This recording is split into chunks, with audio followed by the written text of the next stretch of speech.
வணக்கம் நண்பர்களே. இப்போ நம்ம வந்து டாடா ஏசி சிஎன்ஜியை பற்றி பார்க்க போகிறோம். இது எப்படி நம்ம கேஸ் ஃபில் பண்ணுறோம், எப்படி இதை சர்வீஸ் பண்ண பார்க்க போகிறோம். இதான் வந்து சிஎன்ஜி கேஸ் ஃபில் பண்ணுற யூனிட்டு. இது வந்து ஆன் ஆஃப் நாப்பு. இது வந்து ரைட் சைடு கிளாக் வைஸ் சுற்றினா ஆஃபு, ஆன்டி கிளாக் வைஸ் சுற்றினா ஆன்.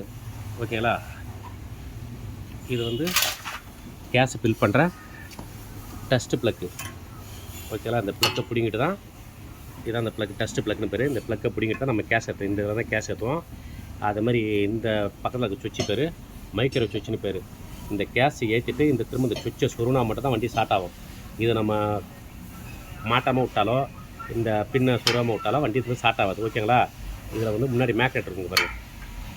இந்த மேக்னெட் போய் உள்ள சுவிட்சில் இருக்கும். அதில் ஒட்டி கரண்ட் காட்டிட் ஆகும். சப்போஸ் இந்த சுவிட்சு போயிட்டாலும் இந்த இருக்கிற சுவிட்சு ஒயரு, இந்த சுவிட்சு வர இடத்துக்கு ஜாயின் பண்ணால் வண்டி ஸ்டார்ட் ஆக ஆரம்பிச்சிடும். ஓகேங்களா? இதில் வந்து பக்கத்தில் இந்த டஸ்ட் ப்ளக்கு கீழே வந்து செல்ஃப் ஃபில்டர்னு ஒன்று வரும். ஆட்டோமேட்டிக்காக அதே ஃபில்டர் க்ளீன் பண்ணிக்கும். இது வந்து ப்ரெஷர் கேஜ், எவ்வளோ ப்ரெஷர் இருக்குன்னு செக் பண்ணுறது.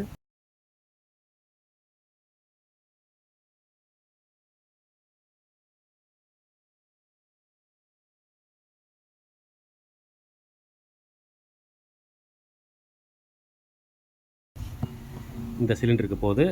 இதில் பார்த்தலாம் ஆன் ஆஃப் சுவிட்ச் இருக்கும். இந்த நாப்பு இது ரைட் சைடு க்ளோஸ் பண்ணால் க்ளோஸு, திரும்ப left side anti clockwise சுற்றினா ஓப்பன். ஓகேங்களா? இதை வந்து நம்ம கேஸ் ஏற்றும் போது 2 டேங்க்கும் ஒரே சமமாக தான் ஏறும். ஓகேங்களா? இதோடைய ஃபுல் கொள்ளளவு பார்த்திங்கன்னா அதை மாதிரி லிட்டரில் பார்த்திங்கன்னா 35 லிட்டர் வரும். ஓகேங்களா? நம்ம ஏற்றுறது கிலோ கணக்கு தான் ஏற்றுவோம். ஒரு கிலோ வந்து பார்த்திங்கன்னா இதில் வந்து பார்த்திங்கன்னா 6 to 7 கிலோ தான் ஏற்றுவோம். நம்ம மேக்ஸிமம் 6 கிலோன்னு வச்சுங்க. ஓகேங்களா? இந்த டேங்கும் அதுலேருந்து பார்த்திங்கன்னா இந்த ஐடிஆர் வால்வு இதா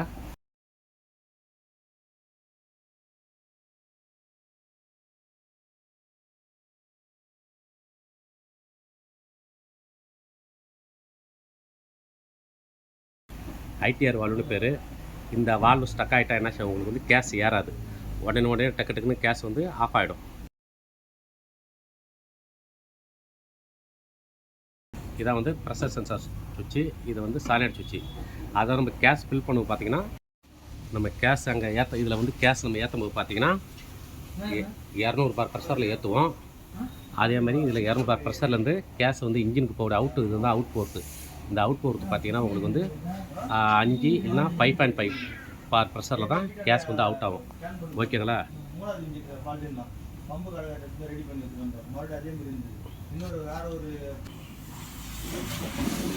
இது வந்து 50,000 கிலோமீட்டருக்கு ஒருத்தர, ஒவ்வொரு 50,000 கிலோமீட்டருக்கு ஒருத்தர் நம்ம இதை சர்வீஸ் பண்ணணும். ஐடிஆர்வி வால்வு ப்ராப்ளம் தான் உங்களுக்கு வந்து கேஸ் ஏறாது. இந்த ஐடிஆர்வினா இன்டகிரேட் டேங்க் வால்வு ரெகுலேட்டர். ஓகேங்களா?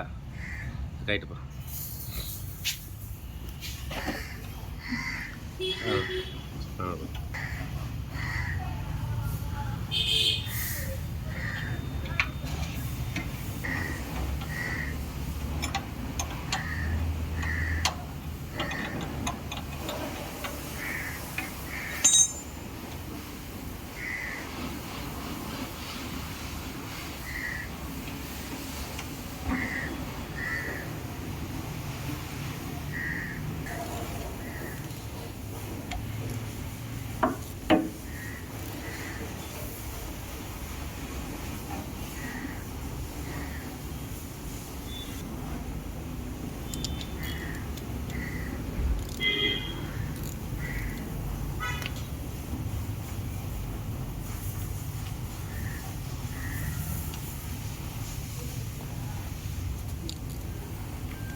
இது வந்து நம்ம கைட்டுறதுக்கு முன்னாடி இதை டேங்கு கேஸ் க்ளோஸ் பண்ணுறது. ஓகேங்களா?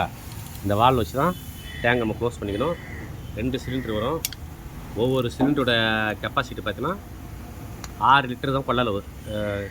கேஜியில் பார்த்திங்கன்னா 6 கிலோ, லிட்டரில் பார்த்தோன்னா 35 லிட்டர் வரும் அது. ஆனால் உங்கள் கெப்பாசிட்டி பார்த்தீங்கன்னா ஃபுல் கெப்பாசிட்டி 11 கிலோ பிடிக்கும். ஆனால் நம்ம வந்து இதில் கெப்பாசிட்டி பார்த்தா நம்ம 6 கிலோ தான் இதில் பில்லிங் ஆகும். ஓகேங்களா? 200 பார் ப்ரெஷரில் பில்லிங் ஆகும். அவுட் ஆகும்போது 5.5 ப்ரெஷர் தான் அவுட் ஆகும் கேஸு.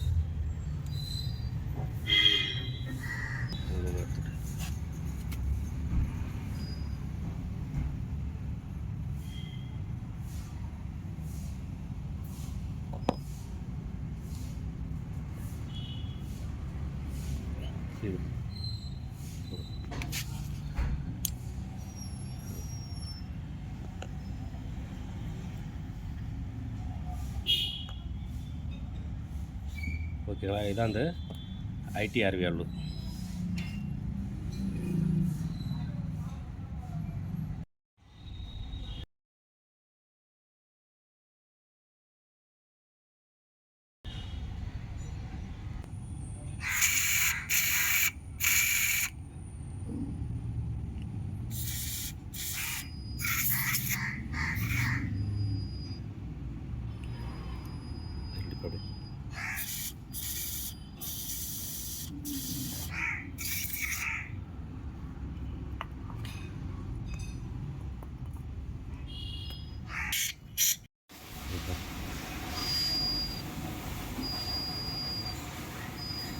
இது மாதிரி அந்த பங்கு சாவி ஃபுல்லாக அடைச்சி போயிருக்கோங்க.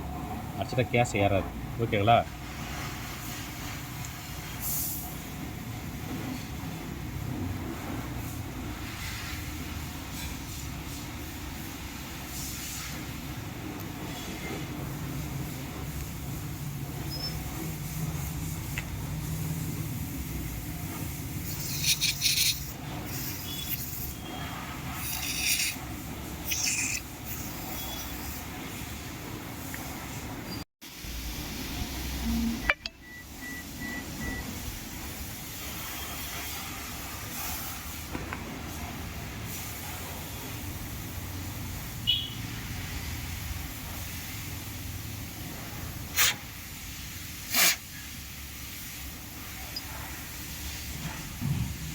இதெல்லாம் வந்து கேஸ் வந்து இந்த ஐடிஆர் அளவு பார்த்தீங்கன்னா மேக்ஸிமம் 50,000 கிலோமீட்டருக்கு ஒருத்தர இந்த ஐடிஆர் அளவு நம்ம சர்வீஸ் பண்ணணும். இல்லை மாதிரி தண்ணி மாதிரி இதில் ஃபுல்லாக பாருங்கள், ஏற்கனவே தண்ணி பட்டு ஃபுல்லாக துரு பிடிச்சிருந்து ஏற்கனவே அடி க்ளீன் பண்ணிட்டோம். அதுமாதிரி வால்வெலாம் பிளாக் ஆகிடும். அப்போ வந்து என்ன உங்களுக்கு கேஸ் ஏறாது.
டர்பன்.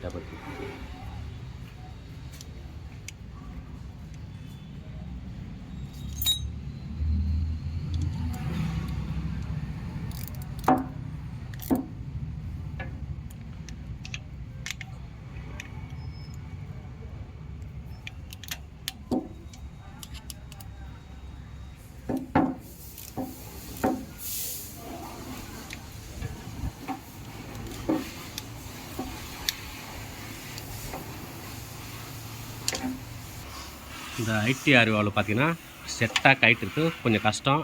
இதே வந்து நம்ம சிலிண்டரோட இறக்கி கட்டினா கட்டிக்கலாம். ரெண்டாவது பார்த்தீங்கன்னா இந்த ஒவ்வொரு டேங்க்லையும் பார்த்தீங்கன்னா இதுமாதிரி சீல்டு ஒயர்னு கொடுத்துருப்பாங்க. இந்த சீல்டு ஒயர் எதுக்குன்னா நம்ம இடிக்கும் போது மின்னல் தாக்கும் போது வந்து கேஸ் வண்டியெல்லாம் ஃபயர் ஆகாமல் இருக்கிறதுக்காக எர்த் பண்ணுறதுக்காக இது ஒவ்வொரு டேங்க்லேயும் வந்து என்ன செய்வாங்க, இந்த டேங்க் மவுத் இருக்குது பாருங்கள், அப்படியே சுற்றுவோம்.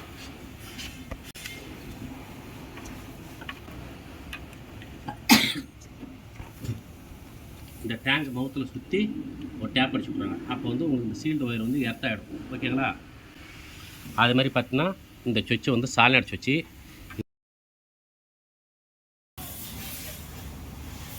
எல்லாத்தையும் நம்ம கைட்டின பிறகு இந்த மாதிரி டர்பன் டேப் சுற்றி தான் நம்ம அடிக்கலாம் கேஸ் லீக் ஆகும். ஓகேங்களா? அது மாதிரி இதில் அவுட்டில் ஒரு சின்ன ஹோல்ஸ் ஒன்று பார்த்த பாருங்க. இந்த ஹோல்ஸு பிளாக் ஆனாலும் நம்ம கேஸ் ஏற்றும் போது இந்த ரப்பர் வழியாக இங்கே அவுட் வழியாக இங்கே ஏர் லீக் ஆகிடும். பிளாக் ஆனாலும்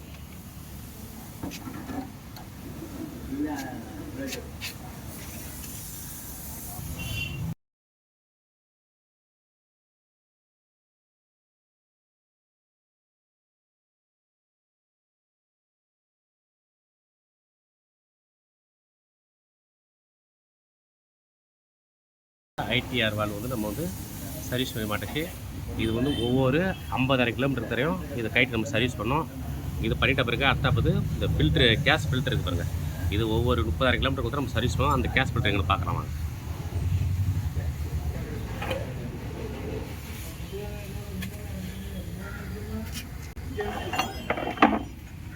இதான் வந்து கேஸ் ஃபில்ட்ரு. ஓகேங்களா? இது வந்து ஒவ்வொரு 30,000 கிலோமீட்டருக்கு நம்ம இதை சர்வீஸ் பண்ணோம்.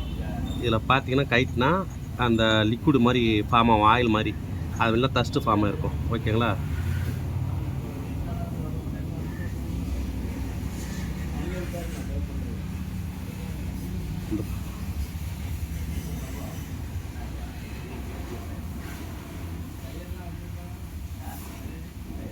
ஒவ்வொரு 30,000 கிலோமீட்டருக்கும் இந்த ஃபில்டரும் நம்ம மாற்றி ஆகணும். இது மாதிரி அந்த கேஸில் வர லிக்விட் தான் அது. இதெல்லாம் ஃபார்ம் ஆகக்கூடாது. இதுக்கு தான் அந்த ஃபில்டர் மாற்றுறது. ஓகேங்களா?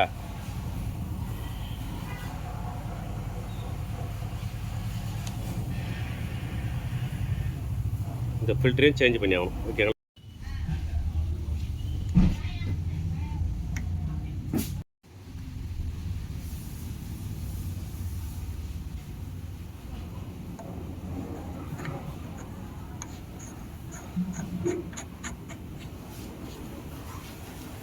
இதை பார்த்தீங்கன்னா ஒவ்வொரு 30,000 கிலோமீட்டருக்கும் உள்ள ஃபில்டரை மாற்றணும். ஒவ்வொரு 10,000 கிலோமீட்டருக்கும் இந்த ட்ரெயின் பிளக் இருப்பாங்க. இந்த ட்ரெயின் பிளக் கட்டி விட்டு இதில் உள்ள லிக்விடை வெளியே ஏற்றணும். ஓகேங்களா?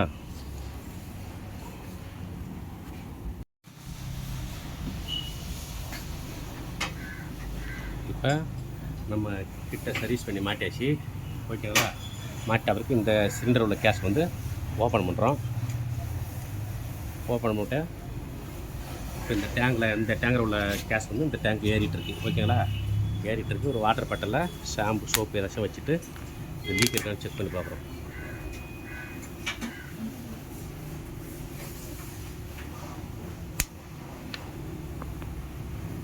ஓகேங்களா?